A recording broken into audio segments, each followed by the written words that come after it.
Bien, entonces hemos estado viendo que hay tres maneras de asignar probabilidades de ocurrencia a los eventos. Uno, el método clásico, en el cual tenemos una relación entre el número de casos favorables dividido entre el número de casos totales. Luego tenemos el segundo método, que es la asignación de probabilidades en base a la estabilización de la frecuencia relativa que nosotros asignamos a un evento. Entonces, después tenemos el tercer método, que es el método subjetivo, que ahora lo vamos a ver, lo vamos a...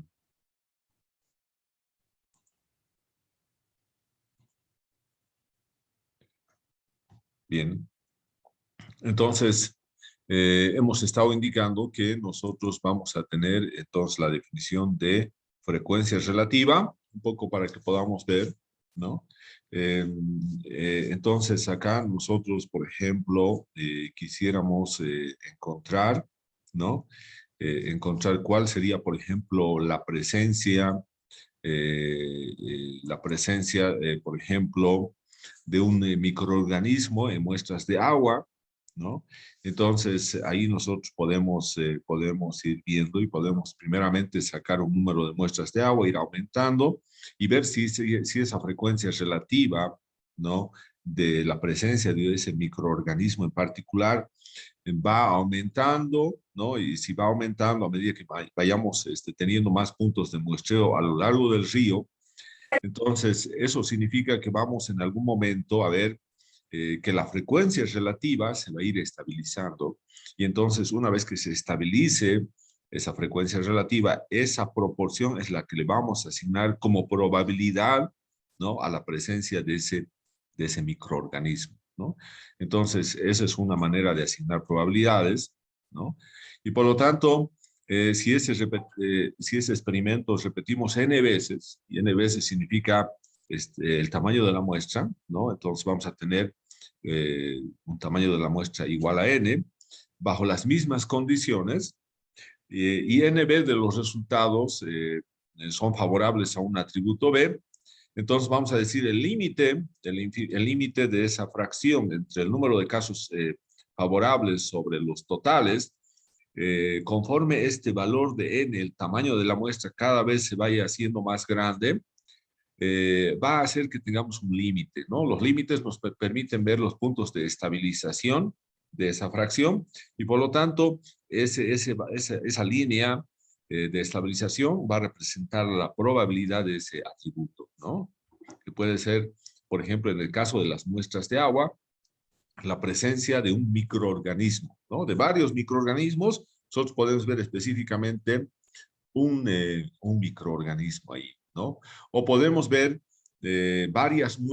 podemos ver en varias muestras de agua y en varias muestras vamos a ir contando cuántos microorganismos nosotros podemos encontrar. Entonces, y si vamos aumentando cada vez más muestras, entonces vamos a ir viendo cuántos en total, cuántos microorganismos tenemos, ¿no?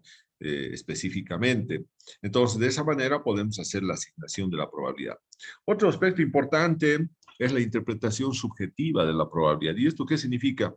Significa que en ciertas condiciones, en ciertas ocasiones, debido a que las condiciones de las variables de la población y también de la muestra, a veces no nos permiten que nosotros podamos asignar probabilidades utilizando el método clásico o eh, cada vez ir aumentando el tamaño de la muestra para poder establecer dónde se estabiliza la curva.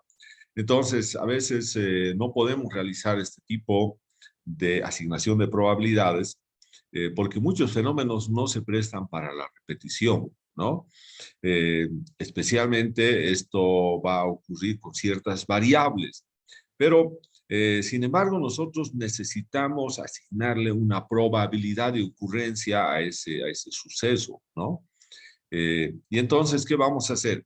Habíamos dicho que en aquí entonces lo que hacemos es confiar en personas que tienen mucha experiencia sobre ese suceso, ¿no? Y por lo tanto tomar en cuenta esta probabilidad que asigne esta persona, ¿no?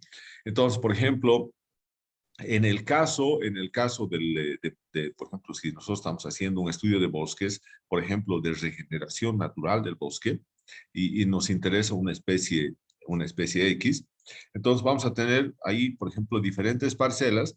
En algunas parcelas vamos a tener un número de esta especie, de su regeneración.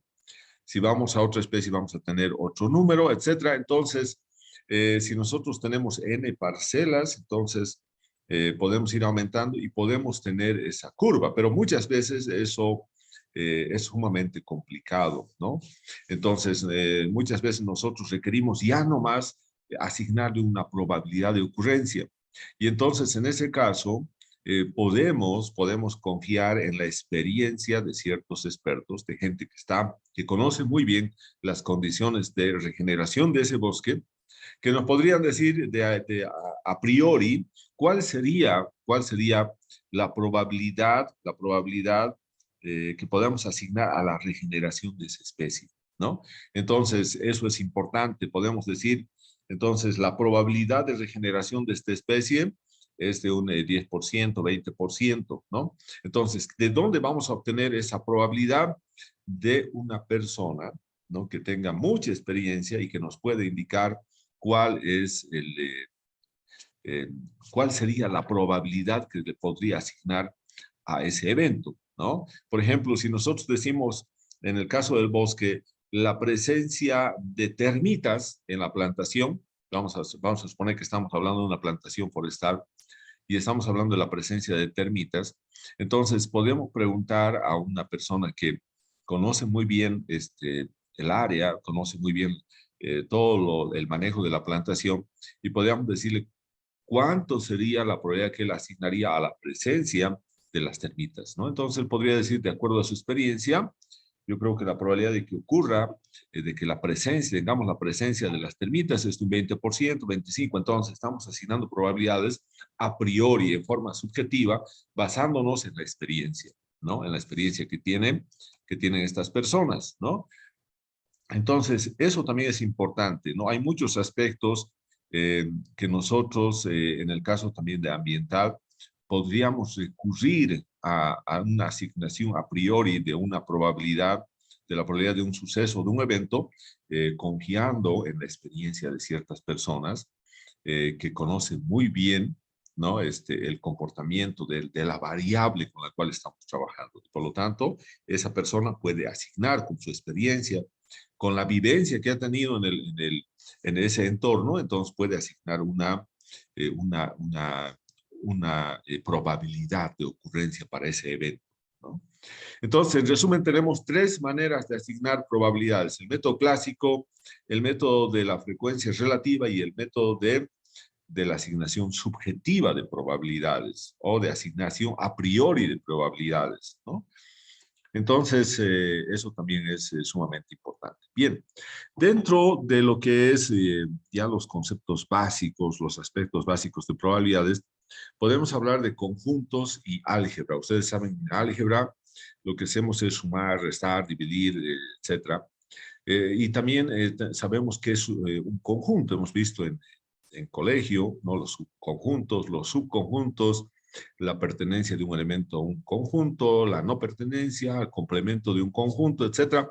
Son conceptos importantes para que nosotros podamos posteriormente ir avanzando en aspectos de uso práctico, digamos, de probabilidades.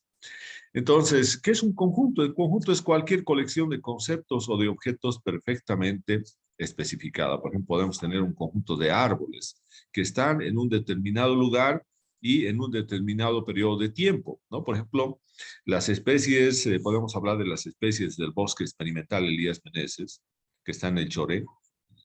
Entonces, y podemos decir, por ejemplo, hablar de variables como el diámetro a la altura del pecho, ese va a ser un conjunto, ¿no? Las especies del bosque experimental Elías Meneses, todo el listado de especies, un conjunto.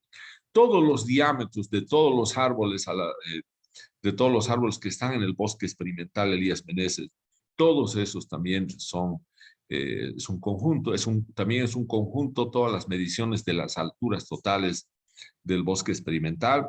También es un conjunto todas las clases de posición de copa. En posición de copa tenemos 5 clases, un poco para poder establecer cuál es el comportamiento de las especies en relación a la disponibilidad de la iluminación solar, que es lo que define la posición de copa. Luego tenemos clases de infestación de lianas, ¿no? Entonces, ¿cuáles son el conjunto de las asignaciones de grados de infestación de lianas? Entonces, podemos tener ahí unos 5 grados desde el grado donde hay una total infestación de las lianas sobre los árboles, hasta el otro extremo donde apenas ahí se distingue unas pequeñas infestaciones de lianas, ¿no? Entonces, eso es importante, ese es un conjunto, ¿no? Y matemáticamente, para identificar un conjunto se utilizan las letras mayúsculas, el conjunto A, el conjunto B, y la notación se puede hacer de dos maneras, ¿no? La notación matemática se puede hacer de la siguiente manera, utilizando siempre las llaves, ¿no?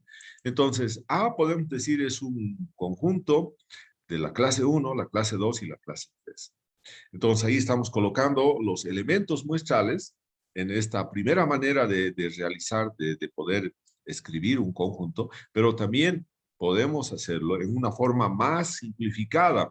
Y eso sería entonces la segunda manera de la notación del conjunto. Y podemos decir que el conjunto A es un conjunto de X, tal que X es la clase de calidad de ajuste de los árboles. Entonces, y la clase va a incluir a la clase 1, a la clase 2 y a la clase 3, pero lo estamos dando en un contexto general, ¿no? Luego decimos también cuando tenemos ya variables cuantitativas, en vez de estar listando todos los posibles valores que podemos tener, por ejemplo, en un espacio muestral, entonces nosotros podemos indicar a través de límites y a través de intervalos abiertos y de intervalos cerrados. Entonces podemos decir el conjunto A es un conjunto de las X, tal que X es mayor o igual a 10, pero menor a 20 centímetros de diámetro.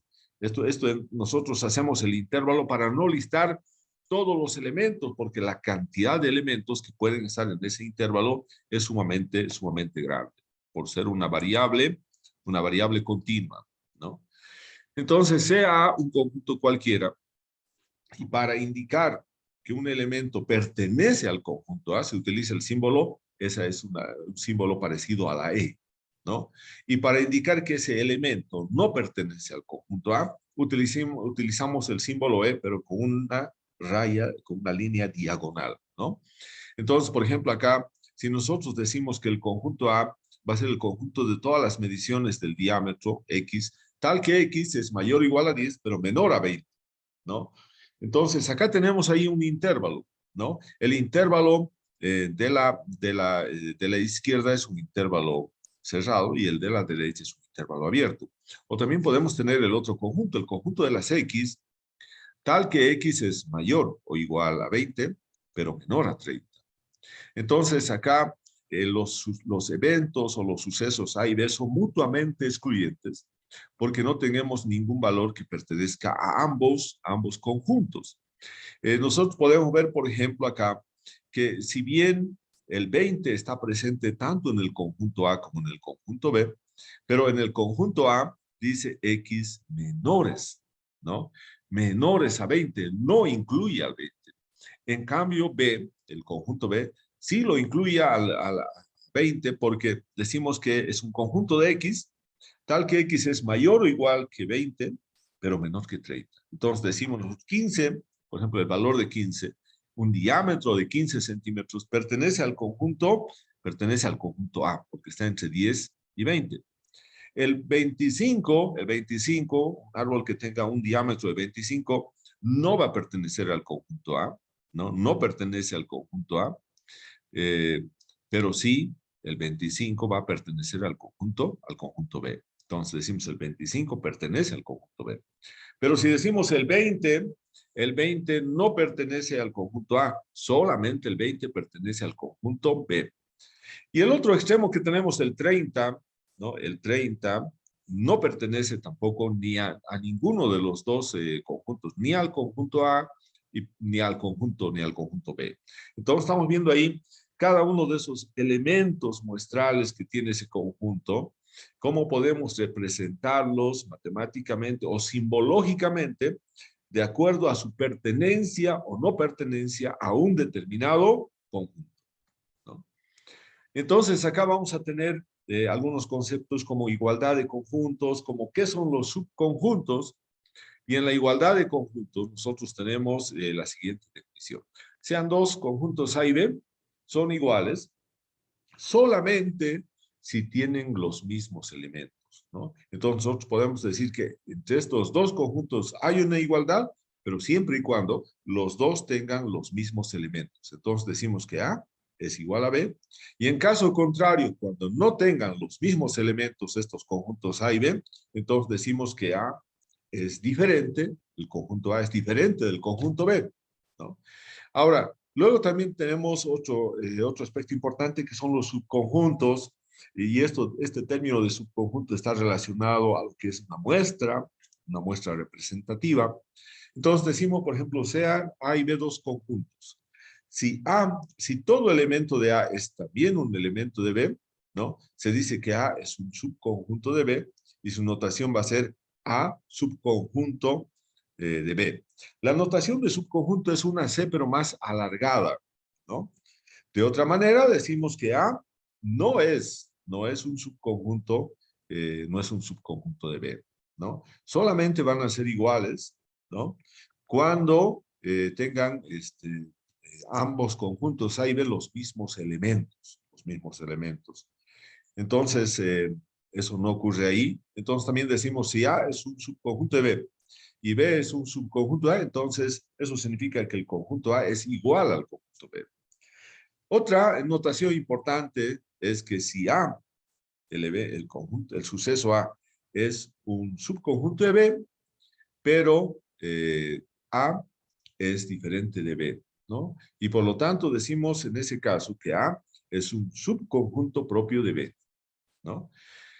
El conjunto vacío es un conjunto que no tiene elementos, ¿no? Y se denota por el signo pi. Y entonces ahí nosotros tenemos que este conjunto vacío es un conjunto que no tiene elementos, pero que se incluye en la notación matemática de probabilidades. Los conjuntos, sus relaciones y las operaciones algebraicas pueden representarse mediante diagramas. Ven que es un rectángulo que representa al universo, ¿no? Y entonces aquí vamos a tener el conjunto universal. Este es el diagrama de B mostrando el conjunto universal y subconjuntos. El conjunto universal va a ser ese rectángulo, ese es el conjunto universal. Los subconjuntos son los subconjuntos A, el subconjunto B y el subconjunto, sí, el subconjunto C, ¿no? Entonces, ahí también tenemos entonces ese diagrama de Venn, ¿no? Este rectángulo donde están los subconjuntos se denomina el diagrama de Venn. Entonces, el diagrama de Venn entonces tiene un conjunto universal y tiene subconjuntos, los subconjuntos A, B y C. Bien, ahora decimos nosotros en la definición de unión de conjuntos que sean A y B dos conjuntos y U su conjunto universal. El conjunto que está integrado por los elementos que pertenecen a B o a ambos conjuntos es la unión de A y B y se denota como A unión B, ¿no? Y por lo tanto, A unión B es el conjunto de las X tal que X es elemento de A o X es elemento de B, ¿no?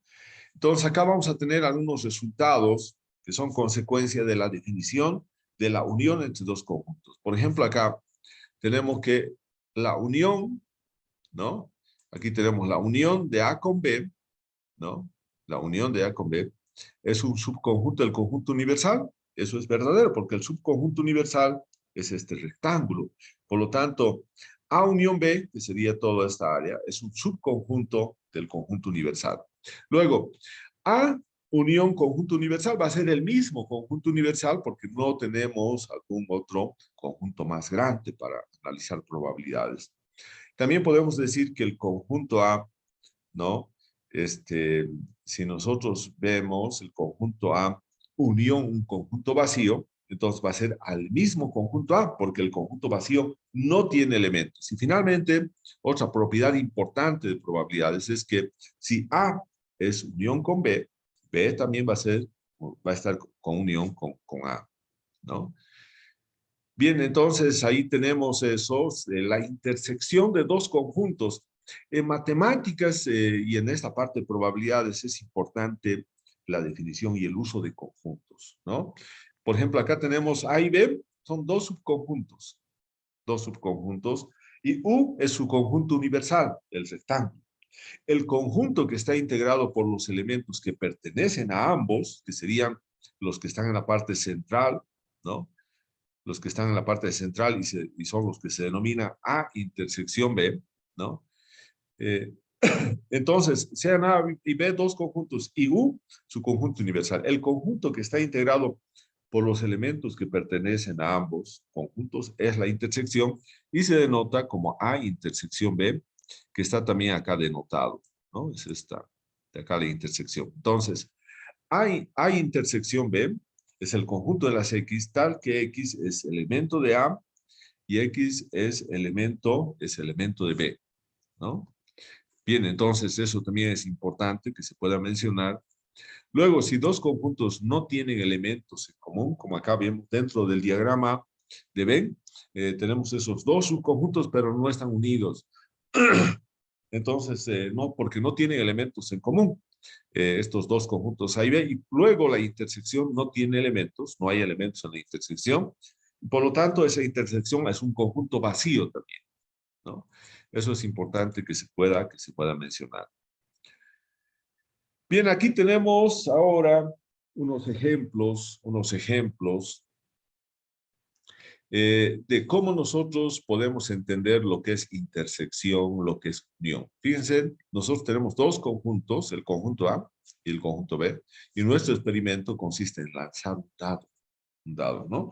Entonces, ahí nosotros tenemos, por ejemplo, dice, ¿cuál será, no? La intersección, ¿no? Calcular la intersección de A con B, ¿no?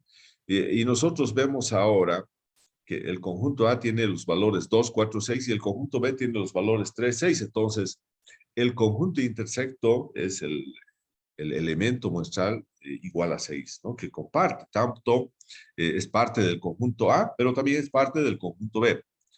Luego tenemos, entonces, acá tenemos el conjunto A es denotado por 2, 4, 6, el conjunto B es denotado por 3 y 6, y la intersección de A con B es igual solamente a 6, a un solo elemento, ¿no? Bien, entonces tenemos todo eso ahí y podemos entonces analizar. Bien, entonces vamos a quedar en esta parte porque en el ejemplo 2 tenemos que hacerlo y ahí tenemos varios ejemplos, ¿no? Entonces, por el día de hoy vamos a quedar acá y continuamos entonces la próxima clase. No sé si alguien tiene alguna consulta, alguna pregunta, lo puede hacer ahora. Doctor, tengo una pregunta. Para el examen va a entrar el tema 1 y 2. Solamente para el examen es introducción y estadística descriptiva. Esta parte que estamos viendo de probabilidades es para el segundo parcial. Licenciado, disculpe, ¿Sí? el horario de la toma del examen.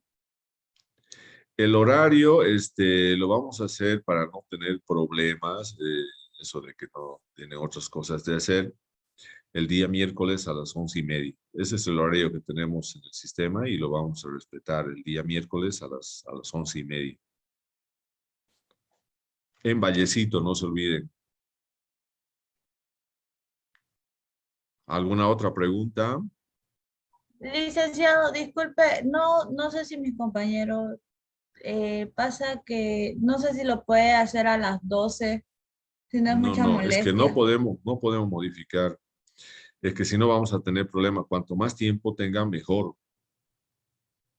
Ah, ya, gracias, licenciado. Porque si no, lo que pasa, yo tengo clase más tarde y otro examen, vamos a cortar el tiempo que van a tener disponible. Por eso es que ahora, por el examen y por la idea de que haya más tiempo en el examen, vamos a empezar a las 11:30 el examen Así van a tener más tiempo para poder resolver, ¿no? Los ejercicios. Bien, entonces les encargo para el día del examen. Es importante que puedan llevar su portátil, ¿no? Entonces, porque tenemos que hacer en computadora los ejercicios y no es imposible que podamos resolverlos. Y no sé realmente cómo estará el laboratorio de cómputo de Vallecito, pero lo más recomendable es que cada uno de ustedes lleve su portátil ese día del examen. O sea, solamente van a llevar el examen para el primero y para el segundo parcial. Entonces, eso les recomiendo, por favor, poder llevar su computadora y estudiar, que es lo más importante, ¿no? Practicar con los videos y resolver los ejercicios. Bien, entonces, eso tendríamos entonces por el día de hoy.